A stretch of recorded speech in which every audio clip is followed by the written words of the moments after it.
Voici qu'il est bon et qu'il est agréable que les frères habitent unis ensemble. Psaume 133, 1. Quand le cœur est centré sur le Seigneur Jésus, nous avons la plus grande puissance et dynamique contre la division, contre l'aspect de séparation, contre tout ce qui nous maintient à part. Et lorsque le Seigneur Jésus est l'objet central, suprême, et que c'est vers lui que nos cœurs se retirent, alors nous entrons dans l'unité. Vous ne pouvez pas avoir des intérêts personnels et en même temps prendre soin des intérêts du Seigneur. David rend parfaitement clair cela. La demeure de ma maison, c'est une chose, et si je considère cela, alors je n'aurai pas à cœur une maison pour le Seigneur. Si j'ai à cœur mes intérêts, alors je ne trouverai pas un lieu de repos pour le Seigneur.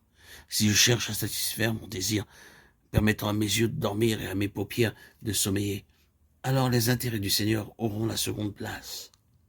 Mais quand je me mets de côté avec tout ce qui est personnel et que je suis centré sur le Seigneur et que tous les autres font aussi cela, nous trouverons alors en Christ notre centre qui nous unit parfaitement. C'est là ce qu'est demeurer dans l'unité. Or, Éphésiens 4 est le grand exposé no-testamentaire du psaume 132. Il y a un seul corps.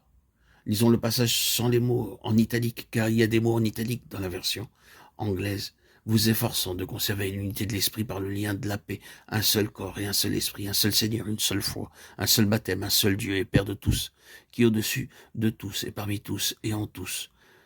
Verset 3-6. Ce qui est dépeint est l'unité en Christ, comme un corps bien coordonné. Comment cette parfaite unité est-elle atteinte? En laissant tout ce qui est individuel et personnel, en plaçant le Seigneur comme un centre de mire, et en s'efforçant de maintenir l'unité de cette façon.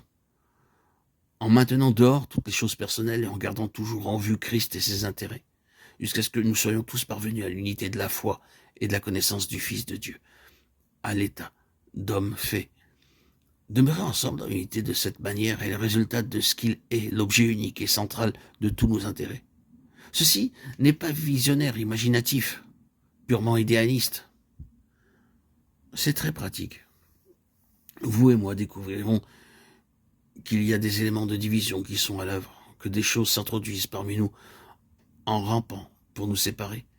L'ennemi cherche toujours à faire cela, et les choses qui s'élèvent pour s'introduire entre les enfants de Dieu et dresser une barrière sont innombrables. Une notion de tension et de distance, par exemple, de discorde et de manque de lien.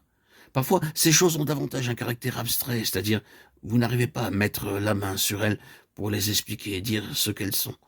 C'est simplement une sensation de quelque chose. Parfois, c'est plus certain, un malentendu distinct et précis, une fausse interprétation de quelque chose qui a été dit, en fait, quelque chose qui est défini, et bien sûr, c'est toujours exagéré par l'ennemi. Comment ce genre de choses doit être traité en vue de conserver une unité de l'esprit? En nous disant correctement de façon adéquate sur cette base seule, ceci ne contribue pas aux intérêts du Seigneur, ça ne peut jamais être de quelque valeur pour le Seigneur, ni servir à sa gloire et à sa satisfaction. Ceci ne peut signifier que préjudice pour le Seigneur. Ce que je peux ressentir dans cette affaire n'est pas le facteur vital. Je peux même être celui à qui on a fait tort. Mais vais-je me sentir lésé et blessé? Vais-je me retrancher derrière ma dignité? Vais-je m'enfermer chez moi et quitter l'assemblée parce qu'on m'a fait tort? C'est comme cela que la nature agirait, mais je dois prendre cette attitude. Le Seigneur risque de perdre, le nom du Seigneur risque de souffrir, les intérêts du Seigneur y sont impliqués.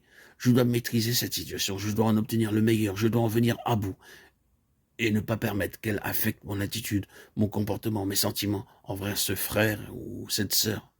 Nous devons mettre de côté ce que nous ressentons et même nos droits pour l'amour du Seigneur et avoir le dessus sur cet effort de l'ennemi pour nuire au témoignage du Seigneur. C'est cela, s'efforcer de maintenir l'unité. C'est cela la puissance d'une victoire sur la division. Et c'est la victoire pour l'unité, et c'est là que l'Éternel envoie la bénédiction.